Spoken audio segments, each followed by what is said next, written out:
ഇക്രു, ഞാൻ ചോദിക്കുന്നതിന് സമാധാനം പറഞ്ഞ ഇക്രുവിന് ഞാൻ എത്ര ചപ്പാത്തി വേണേലും തരാം. തരുവോ? ഇക്രുവിന്റെ അച്ഛന്റെ പേരെന്താ? അച്ഛൻ ഫസ്റ്റ് പേര് കൊച്ചച്ഛൻ എന്ന് പറയാത്ത ഭാഗ്യം. കൊച്ചച്ഛൻ സ്വർഗത്തിൽ പോയി എന്ന് അച്ഛൻ പറഞ്ഞ. തട്ടി പോയില്ലെങ്കിലേ അത്ഭുതമുള്ളേ. ഇതല്ലേ സാധനം. ഞാൻ ചോദിച്ചോണ്ടിരിക്കും. അയ്യേ, ചീത്ത കുട്ടിയാവല്ലേ ഇങ്ങനെ. ഇക്രുവിന്റെ അമ്മയുടെ പേരെന്താ? മമ്മി.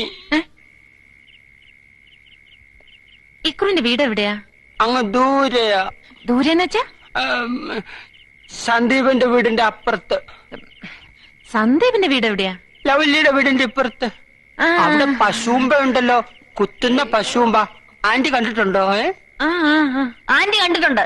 ഇങ്ങോട്ടും കെട്ടിയെടുത്ത് എന്തിനാണെന്ന് ആദ്യം പറ. ഈ ആന്റിയെ പോലെ തന്നെ ലവ്ലി, ഭയങ്കര കൊരഞ്ഞി. എന്റെ കട്ടറെടുത്തിട്ട് തന്നില്ല.